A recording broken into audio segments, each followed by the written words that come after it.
नमस्कार, मैं जितेंद्र चतुर्वेदी। अचानक अरविंद केजरीवाल को क्या हो गया है? दरअसल ये सवाल अब उठने लगा है। उसकी वजह एलजी को लेकर जिस तरह से उनका व्यवहार बदला है, उसने सबको चौंका दिया है। ये वही अरविंद केजरीवाल है जो विधानसभा में ये सवाल पूछते थे कि ये कौन एलजी है, कहां से आया है एलजी, किसने इसे लाकर हमारे सर पे बिठा दिया है। इस तरह की शब्दावली का प्रयोग अपनी प्रश्नावली में कर रहे थे अरविंद केजरीवाल। आपको ख्याल होगा कुछ महीने पहले जब विधानसभा चल रही थी, अब वही अरविंद केजरीवाल, उनका आप ट्वीट देखिए। वो कहते हैं कि सर आप जो कहें, आप ही के मार्गदर्शन में सब कुछ होगा। अब इस तरीके का जो कायांतरण और रूपांतरण अरविंद केजरीवाल की काया में आया है, उसके पीछे क्या कारण है, ये बड़ा सवाल है। क्या इसकी वजह कहीं ये तो नहीं कि उनके किसी और आला मंत्री का नंबर लगने जा रहा है? चूंकि सुगबुगाहट और चर्चा इस बात की बहुत तेज है कि आने वाले दिनों में एक और हैं जिनका नंबर लगने जा रहा है, और चर्चा यहां तक है कि बस ये जो मानसून सत्र चल रहा है, इसको खत्म होने भर की देरी है।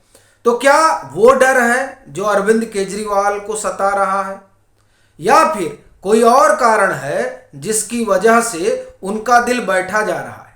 जब आप इसकी पड़ताल करेंगे तो 3-4 कारण साफ दिखाई दे रहे हैं। पहला तो आज ही जब हम आपसे बात कर रहे हैं, यानी 24 तारीख को, तब सुप्रीम कोर्ट में इनका एक मामला था, और वो मामला रैपिड ट्रांजिट सिस्टम से जुड़ा हुआ था। उसमें ये कह रहे थे कि साहब हमारे पास तो पैसा ही नहीं है, तो हम कैसे दे दें। तब मंगा लिया सुप्रीम कोर्ट ने, कहा नहीं, आप जो 3 साल में आपने खर्च किए हैं अपने विज्ञापन पर, उसका थोड़ा आंकड़ा हमको दीजिए। पता चला 1100 करोड़ रुपए इन्होंने 3 साल में विज्ञापन पर खर्च कर डाले, लेकिन 415 करोड़ रुपए जो बचे हुए हैं, जिसके देने के बाद रैपिड ट्रांजिट सिस्टम शुरू हो जाएगा, जो उसका काम अधर में अटका हुआ है, वो देने में केजरीवाल सरकार के पेट में दर्द हो रहा है। अब वो दर्द जो है वो उनको महंगा पड़ गया, क्योंकि ऑडिट मंगा लिया सुप्रीम कोर्ट ने, पता चल गया विज्ञापन पे आप क्या खर्चा कर रहे हैं।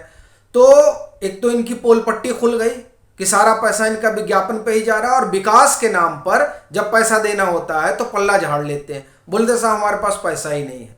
तो ये बात जनता भी जान गई, और सुप्रीम कोर्ट भी समझ गया कि अरविंद केजरीवाल की सरकार किस तरह का खेल कर रही है, और अभी वहां कई मामले हैं। तो ये जो खेल है अरविंद केजरीवाल की सरकार का, वो खेल जब सुप्रीम कोर्ट देख रहा है, तो आगे वाले मामलों में जो असर पड़ेगा वो बताने की जरूरत नहीं है। एक और मामला जो सुप्रीम कोर्ट में, अब तो वो संविधान पीठ को चला गया है, ऑर्डिनेंस वाला मसला, लेकिन उसी मसले में 437 लोग जिनको इन्होंने रेवड़ियां बांटी थी, या आप कहें कि चूंकि उनकी पार्टी के कार्यकर्ता थे तो उन्हें जगह जगह बिठा रखा था। और आपको ध्यान होगा, अभिषेक मनु सिंघवी ने और आम आदमी पार्टी के नेताओं ने भी कहा था। अभिषेक मनु सिंघवी ने तो कोर्ट में ही कहा कि साहब ये जो 437 लोग हैं, ये तो हीरे मोती हैं जो अरविंद केजरीवाल ने चुन चुन के लाए हैं। कोई हार्वर्ड से आया है, कोई ऑक्सफोर्ड से आया है, बाद में पता चला कि कोई बाउंसर है, कोई ड्राइवर है, इसको फेलो बना दिया गया है। कोई किसी की पत्नी है, कोई किसी का भाई है, यानी आम आदमी पार्टी के जो कार्यकर्ता हैं उन्हीं को इन्होंने नौकरियां दे रखी हैं। वो जो 437 लोग हैं उनमें कोई एसोसिएट फेलो है, कोई फेलो है, कोई रिसर्च फेलो है। तो इस तरीके से जो अपने ही लोगों को जगह जगह एडजस्ट करने की कवायद थी, उसकी पोल जो है वो खुल गई। और जब पोल खुल गई तो जो एलजी ने टर्मिनेट किया था उसे ये लोग लेकर चले गए थे सुप्रीम कोर्ट, और ये हुआ था कि साहब ये मामला भी ऑर्डिनेंस से जुड़ा हुआ है। तो ऑर्डिनेंस तो संविधान पीठ में चला गया, अब उस पर पीठ निर्णय लेगी, लेकिन इनके जो ये 437 लोगों का था, ये मामला खत्म हो गया। अब ये टर्मिनेट हो गया। तो अब ये भी एक उनके लिए संकट है कि अब 437 बाहर चले गए, अभी आने वाले दिनों में और न जाने कितने लोग बाहर जाएंगे। तो ये लोग तो इसीलिए जुड़े हुए थे कि साहब अपना भी खर्चा चल रहा है, खर्चा बंद हो जाएगा तो कितना दिन आपके साथ कमिटेड रहेंगे, ये भी बड़ा सवाल है।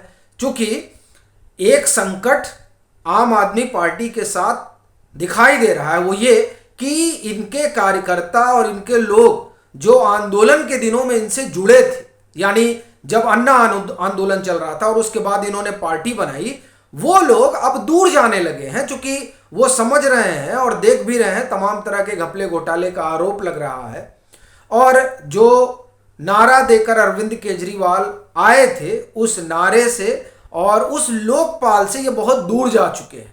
और दरअसल अब इनकी कवायद सिर्फ इतनी भर है कि किसी तरह से सत्ता में बने रहा जाए। ये बात उन लोगों को अखर रही है, और खास तौर से उस मध्यम वर्ग को जो अरविंद केजरीवाल से जुड़ा था इस अपील की वजह से कि ये भ्रष्टाचार के खिलाफ लड़ाई लड़ेंगे। लेकिन अब तो ये भ्रष्टाचार के खिलाफ नहीं, ये इनके सरकार और इनके मंत्रियों के ऊपर जो आरोप लगे हैं उसके खिलाफ ये कोर्ट में लड़ रहे हैं। तो इस कारण से लोग इनसे टूट रहे हैं, और ये समय समय पर दिखता रहा है। अभी रामलीला मैदान में 11 जून को जो आम आदमी पार्टी ने सभा की थी अध्यादेश वापस लो लेकर, उसमें आप देखिए बताया जाता है 10-12 हजार लोग ही आए थे, और आवाहन तो 1 लाख लोगों का था। इसी तरीके से जब अरविंद केजरीवाल को 16 अप्रैल को बुलाया गया सीबीआई और वो जाते हैं, उस रोज बताया जाता 700-800 लोग ही आए थे, जबकि अरविंद केजरीवाल को सीबीआई ने बुलाया है। तो दिल्ली की सड़कों पर लोग उमड़ पड़ने चाहिए थे, लेकिन वैसा तो कुछ हुआ नहीं। अरविंद केजरीवाल ने और उनकी पार्टी ने यही सोचा रहा होगा। तो इस कारण से जो लोग टूट रहे हैं, और ऐसी स्थिति में जो ओबलाइज करने की प्रक्रिया है उस प्रक्रिया में एक तरह से आप कहें कि अब बाधा पड़ रही है, क्योंकि एलजी को सब पता चल रहा है, एलजी सबको हटाएंगे, और एक का वो चुनौती देने गए थे तो बात बनी नहीं। तो इसने भी आपको बहुत परेशान किया हुआ है कि अब कैसे अपने लोगों को जोड़कर रखा जाए। क्योंकि कोई आइडियोलॉजिकल कमिटमेंट तो है नहीं, जैसे संघ भाजपा में है कि भाई उनकी एक आइडियोलॉजी है, तो कुछ हो या ना हो वो भाजपा और संघ से जुड़े रहेंगे। लेकिन इस तरह का कमिटमेंट आम आदमी के पार्टी के साथ नहीं है। ऐसा ही आइडियोलॉजिकल कमिटमेंट वाम धड़ों में भी है, वहां पार्टियों में भी लोग कमिटमेंट की वजह से जुड़े रहते हैं। लेकिन आपने ऐसा काडर तो नहीं तैयार किया। तो ये जो 437 लोगों का टर्मिनेशन हुआ उसने भी इनको सदमे में डाल रखा है। और फिर इधर संजय सिंह वाला मामला देख ही रहे हैं। संजय सिंह को सदन से बाहर कर दिया गया। अब मानसून सत्र पूरा चला जाएगा और संजय सिंह राज्यसभा में नहीं जा सकते। क्यों? स्वभाव जो है उस स्वभाव ने उनको बाहर का रास्ता दिखा दिया। और हालांकि ये बात है कि इसको लेकर शोर शराबा हो रहा है और विपक्ष लामबंद हो रहा है संजय सिंह के लिए, लेकिन इस बात पर कोई चर्चा नहीं कर रहा है कि एल्डर हाउस क्या धमा चौकड़ी करने के लिए बना है या फिर डिबेट करने के लिए बना है। यह बड़ा सवाल है। इस सवाल पर विमर्श करने की बजाय विमर्श इस पर हो रहा है कि क्यों निकाल दिया गया। भाई क्यों निकाल दिया गया तो पूरे देश ने देखा, और यह कोई पहली बार नहीं है। 2020 में भी ऐसा ही हुआ था जब राज्यसभा को धमा चौकड़ी का अड्डा बना लिया गया था और टेबल पे चढ़ गए, चेयर के सामने आपसे के रूल बुक उठा के फेंक दी गई थी उस दरमियान। तो विमर्श इस पर होना चाहिए कि एल्डर हाउस में किस तरीके का व्यवहार हो, क्योंकि वो कहा ही जाता है राज्यसभा को उच्च सदन, यानी वहां जो है उनसे गंभीर चर्चा की आशा रखी जाती है। बेल में घुसकर और चेयरमैन को उंगली दिखाने की आशा नहीं की जाती है, और ना ही टोका टाकी की और ना शोर शराबे की।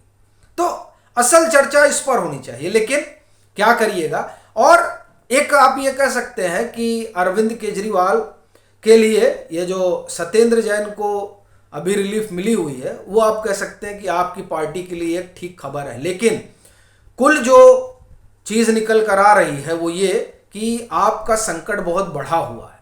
यही कारण है कि एलजी के साथ संबंध बढ़िया किए जा रहे हैं, और आप ये भी कह सकते हैं कि मोदी के करीब आने की भी कवायद है।